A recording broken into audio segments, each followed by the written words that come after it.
صدق الله مولانا العلي العظيم وصدق رسوله النبي الكريم ونحن على ذلك لمن الشاهدين والشاكرين والحمد لله رب العالمين۔ اللہ کے نبی صلی اللہ علیہ وسلم نے حدیث شریف میں اس دنیا میں سب سے بہتر جگہ مسجد کو قرار دیا ہے اور سب سے نامناسب جگہ بازار کو بتایا گیا ہے۔ اس لیے بندہ مومن کو اپنے فرصت کے اوقات بازاروں کے بجائے اللہ کے گھر مسجد میں گزارنے چاہیے۔ بازار میں جانا آدمی کا صرف اپنی ضرورت کے تحت ہونا چاہیے، بلا ضرورت بازاروں میں جانا، شہروں میں جانا، گھومنا پھرنا یہ شرعاً کوئی اچھی چیز نہیں ہے۔ اللہ تعالیٰ نے انسان کو مختصر سی زندگی دے کر بھیجا ہے اور وہ زندگی اس لیے ہے کہ عبادت میں گزاری جائے، اطاعت میں گزاری جائے، اور اگر دنیا دیکھی جائے تو وہ بھی آخرت کے نقطۂ نظر سے دیکھی جائے۔ ذہن میں یہ بات ہو کہ یہ میرے اللہ کی مخلوق ہے، یہ میرے اللہ کے پیدا کیے ہوئے عجائبات ہیں، ان چیزوں کو دیکھا جائے اور دیکھ کر ایمان تازہ کیا جائے۔ قرآن کریم میں ایک موقع پر اللہ تعالیٰ نے ارشاد فرمایا ہے، افلا ينظرون الى الابل كيف خلقت والى السماء كيف رفعت والى الجبال كيف نصبت وإلى الأرض كيف سطحت فذكر إنما أنت مذكر لست عليهم بمسيطر۔ ان آیات میں اللہ تعالیٰ نے یہی سبق دیا ہے کہ آسمان کو دیکھیے، اللہ تعالیٰ نے اسے کس طرح بلند کیا ہے، بلندی پر بنایا ہے، بغیر کسی ستون کے اس کو کھڑا کر رکھا ہے۔ اور پہاڑوں کو دیکھیے، اللہ تعالیٰ نے کیسی مضبوطی کے ساتھ ان کو زمین پر جمع رکھا ہے۔ یہ پہاڑ زمین کے لیے میخ کا درجہ رکھتے ہیں، جس طرح دروازے میں میخیں گاڑی جاتی ہیں تاکہ دروازہ مضبوط ہو جائے، اس کی مضبوطی آگے بھی بنی رہے، ایسے ہی یہ پہاڑ زمین کے لیے میخ کے درجے میں ہیں۔ اللہ تعالیٰ نے جب زمین کو پیدا فرمایا تو یہ ہل رہی تھی، اللہ تعالیٰ نے پہاڑوں کو اس پر پیدا فرمایا تو زمین کا ہلنا جلنا بند ہو گیا۔ ایسے ہی اللہ فرماتے ہیں، اونٹ کو دیکھیے، ہم نے اس کو کس عجیب و غریب انداز میں پیدا فرمایا ہے، اور زمین کو دیکھیے کس طرح ہم نے اس کو بچھایا ہے جس پر تم آسانی سے چلتے پھرتے ہو، اپنی دوسری ضرورتیں پوری کرتے ہو۔ تو زمین ہو یا آسمان ہو یا زمین و آسمان کے بیچ کی چیزیں ہوں، ان چیزوں کو انسان کو آخرت کے ایمان کے نقطۂ نظر سے دیکھنا چاہیے اور یہ سمجھنا چاہیے کہ یہ میرے پروردگار کے عجائبات ہیں، اس کی پیدا کی ہوئی چیزیں ہیں، اس کی قدرت کا، اس کی ربوبیت کا نمونہ ہے۔ جس پروردگار نے ان سب چیزوں کو پیدا فرمایا ہے، ایک وقت آئے گا، سور پھونکا جائے گا، روز محشر قائم ہوگا، قیامت قائم ہوگی اور یہ ساری چیزیں ختم کر دی جائیں گی۔ تو اس نقطۂ نظر سے انسان کو دنیا کی چیزوں کو دیکھنا چاہیے اور اپنے ایمان کو تازہ کرنا چاہیے۔ دنیا کے ساتھ، دنیا کی چیزوں کے ساتھ یہ معاملہ رہے گا تو انسان ایمان میں، اعمال میں ترقی کرتا رہے گا اس کی آخرت بنتی اور سنورتی چلی جائے گی۔ اور جہاں اس طرح کی سوچ، اس طرح کا تصور ذہن و دل میں نہ ہو، صرف عیش و عشرت کے لیے، صرف رنگینی کے لیے،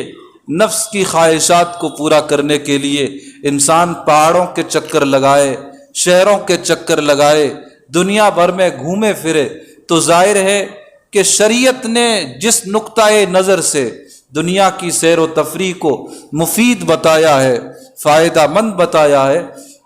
درجات میں بلندی کا سبب بتایا ہے، وہ چیز اس کو اس دوسری صورت میں حاصل نہیں ہوگی۔ کیوں؟ اس لیے کہ نہ آخرت پیش نظر ہے، نہ ایمان پیش نظر ہے، نہ ربوبیت پیش نظر ہے۔ اس کے پیش نظر تو صرف اس کا اپنا نفس ہے، اس کے پیش نظر تو صرف خواہشات کی اور چاہتوں کی تکمیل ہے، ان کی تعمیل ہے۔ اور ظاہر ہے کہ نفس پرستی، خواہشات کا اتباع،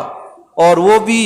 ایسا اتباع جو شریعت سے متصادم ہو رہا ہو، شریعت سے ٹکرا رہا ہو، اس چیز کو شریعت میں اچھا نہیں سمجھا گیا، بلکہ دنیا میں اور آخرت میں دونوں جگہ نفس کے ایسے بیجا اتباع کو نقصان کا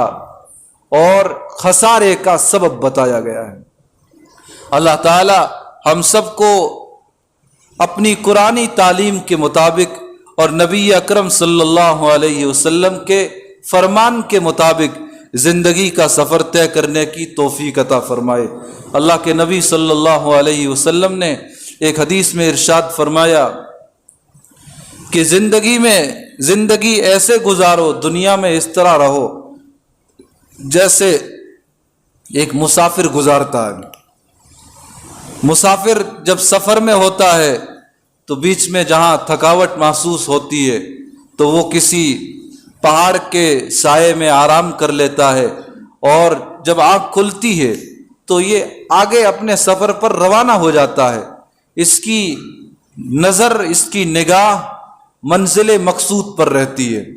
کہ جب تک منزل مقصود نہیں آئے گی اس وقت تک ٹھہرنا نہیں ہے، بلکہ منزل کی طرف چلتے رہنا ہے، منزل کو پانے کی کوشش میں لگے رہنا ہے۔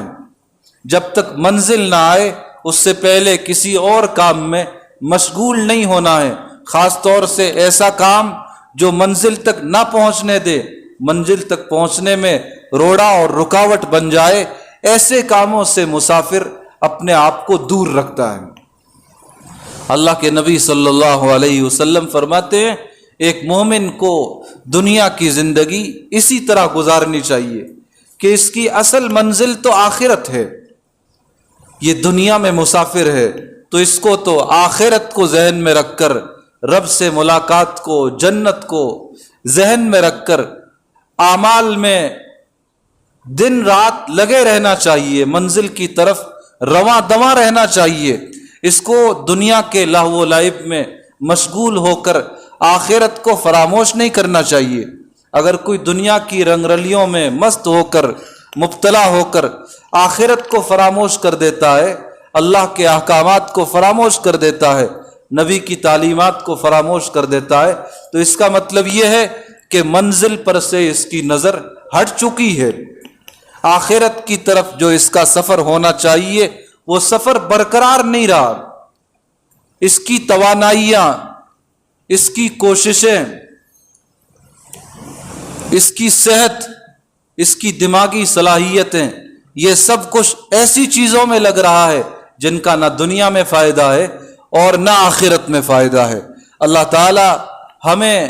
اپنی اور اپنے نبی صلی اللہ علیہ وسلم کی پسندیدہ زندگی کا جو معیار ہے اس معیار کو ذہن میں رکھنے کی اور اسی کے مطابق زندگی کا یہ سفر طے کرنے کی توفیق عطا فرمائے۔ اس دنیا میں جب بھی انسان کوئی کام کرے، چھوٹا کام ہو یا بڑا کام ہو، اس کام کو کرنے سے پہلے ایک دفعہ یہ ضرور سوچ لینا چاہیے کہ میں یہ کام کس لیے کر رہا ہوں۔ اگر دل میں یہ بات ہے کہ اللہ کے لیے کر رہا ہوں، اپنی آخرت بنانے کے لیے کر رہا ہوں، تو اللہ کا شکر ادا کرے اور کام شروع کر دے۔ اور اگر دل میں کوئی اور جواب آئے کہ لوگ خوش ہوں گے، شہر بھر میں، صوبے بھر میں واہ واہی ہوگی، لوگ مرنے کے بعد بھی تعریف کریں گے اور میری سخاوت کے قصیدے پڑھیں گے۔ اس طرح کی اگر کوئی بات ذہن میں آ رہی ہے تو پھر توبہ کرنی چاہیے، اللہ سے معافی مانگنی چاہیے، اور وہ کام شروع کرنے سے پہلے اپنی نیت کو درست کر لینا چاہیے، اللہ سے معافی مانگنی چاہیے کہ الہ العالمین اس کام کے سلسلے میں نے جو نیت کی ہوئی تھی اس کے لیے مجھے معاف فرما، اب میں وہ غلط نیت ختم کرتا ہوں، وہ غلط مقصد ختم کرتا ہوں، اب صرف آپ کی رضا کے لیے اپنی آخرت بنانے کے جذبے سے یہ کام کر رہا ہوں۔ ہارون رشید ایک بڑے مشہور بادشاہ گزرے ہیں، ان کے زمانے میں ایک بہلول نامی مجذوب صفت اللہ کے نیک بندے تھے، دنیا والوں کی نظر میں وہ مجذوب تھے، دیوانہ تھے، لیکن اصل بات یہ ہے کہ وہ اللہ کی یاد میں دیوانے تھے، اللہ کی یاد میں غرق تھے، اور ایسے غرق تھے کہ دنیا سے ان کی نظر ہٹ چکی تھی۔ تو ایک دفعہ بہلول کہیں جا رہے تھے تو انہوں نے دیکھا کہ ایک جگہ مسجد تعمیر ہو رہی ہے، کچھ لوگ مسجد تعمیر کرنے میں لگے ہوئے ہیں، تو بہلول وہاں پر ٹھہر گئے، اور لوگوں سے پوچھا کہ آپ کیا کر رہے ہیں؟ تو انہوں نے جواب دیا کہ ہم مسجد تعمیر کر رہے ہیں۔ تو بہلول نے کہا کہ تم یہ مسجد کس لیے تعمیر کر رہے ہو، کیا مقصد ہے، کیا نیت ہے؟ تو ان سب کا جواب یہ تھا کہ ہماری نیت اور ہمارا مقصد یہ ہے کہ ہمارے اس عمل سے اللہ تعالی ہم سے راضی ہو جائے، ہماری آخرت بن جائے، آخرت سنور جائے۔ تو بہلول نے کہا کہ اپنی اس بات پر ایک دفعہ پھر سے غور کر لو کہ جو کچھ تم زبان سے کہہ رہے ہو یہی بات تمہارے دل میں بھی ہے، یا یہ کہ زبان پر کچھ اور ہے، دل میں کوئی اور مقصد اور کوئی اور نیت ہے۔ زبان پر تو یہ بات ہے کہ اللہ خوش ہو جائے، آخرت بن جائے، کہیں ایسا نہیں ہے کہ دل کی دنیا اس سے الگ ہو، دل میں یہ بات ہو کہ لوگ تعریف کریں گے، ہمارے اس عمل کو مدتوں یاد رکھا جائے گا، اس کی بنیاد پر ہمارے مرنے کے بعد بھی ہمارے چرچے ہوتے رہیں گے۔ دل میں کہیں زبان سے مختلف اس طرح کے خیالات تو نہیں ہیں؟ تو ان لوگوں نے کہا نہیں، ہمارے دل میں بھی وہی بات ہے جو ہم زبان پر لا رہے ہیں کہ اللہ راضی ہو جائے، آخرت بن جائے، آخرت سنور جائے۔ تو بہلول نے ان کا امتحان لیا اور ان کے عمل کے اخلاص کو جانچا کہ یہ عمل میں مخلص بھی ہیں یا نہیں، یہ عمل صرف اللہ کے لیے ہے یا دنیا والوں کے لیے ہے، ان کے عمل کو جانچنا چاہیے، اخلاص دیکھنا چاہیے۔ چنانچہ جب رات ہوئی تو بہلول نے ایک پتھر تیار کروایا جس پر اپنا نام لکھ دیا، مسجد بہلول، اور صبح ہونے سے پہلے مسجد کے مین گیٹ پر وہ پتھر لگا دیا۔ اب جب صبح کے وقت وہ لوگ آئے اور انہوں نے دیکھا کہ مسجد بہلول لکھا ہوا ہے تو وہ بھڑک گئے اور بہلول کو بلایا اور سخت برا بھلا کہا، گالیاں تک دی، اور کہا کہ آپ کی ہمت کیسے ہوئی، یہ کام تو ہم نے کیا ہے، کئی مہینوں سے ہم اس کام میں لگے ہوئے ہیں، جان لگا رہے ہیں، مال لگا رہے ہیں، اور نام تم اپنا لکھ رہے ہو، یہ کیسے ہو سکتا ہے؟ تو بہلول نے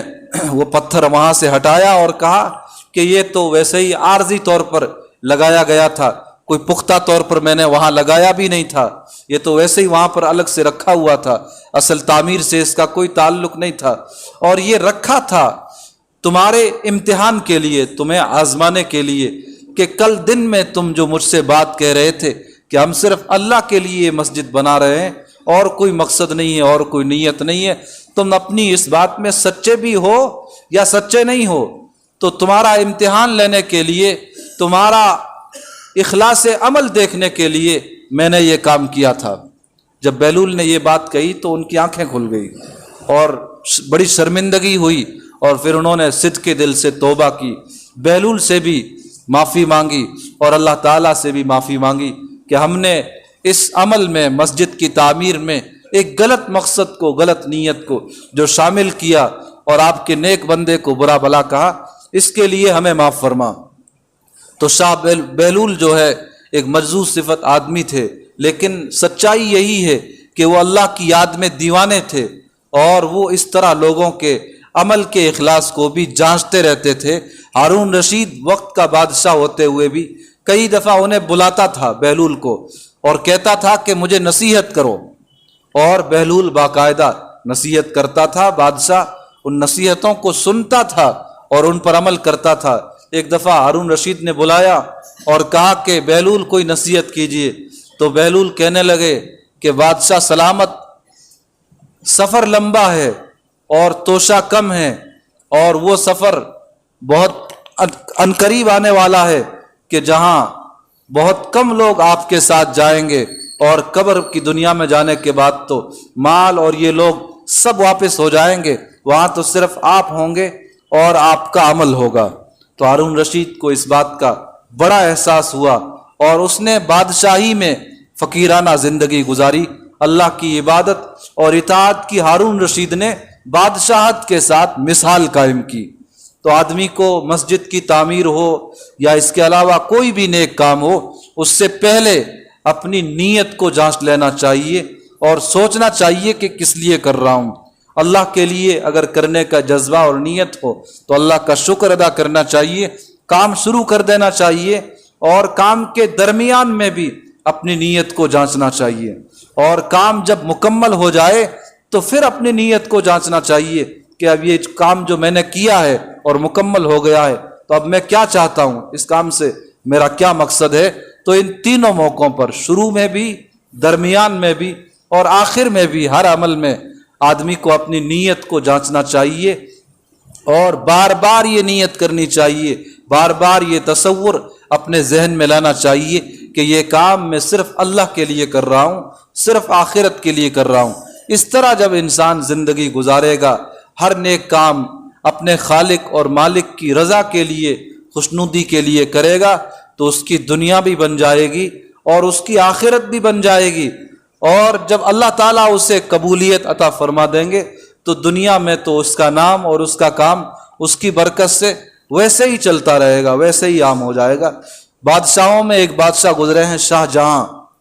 بادشاہ تو اور بھی بہت گزرے ہیں، لیکن ان کے نام کو اللہ تعالیٰ نے پوری دنیا میں جو بقا عطا فرمایا،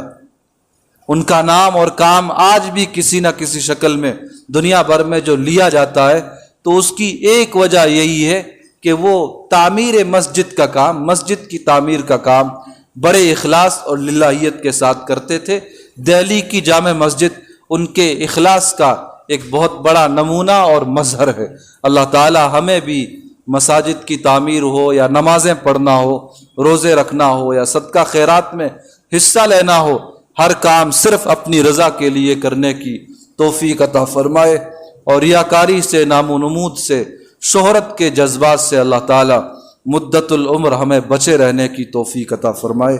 وآخر دعوانا ان الحمد للہ۔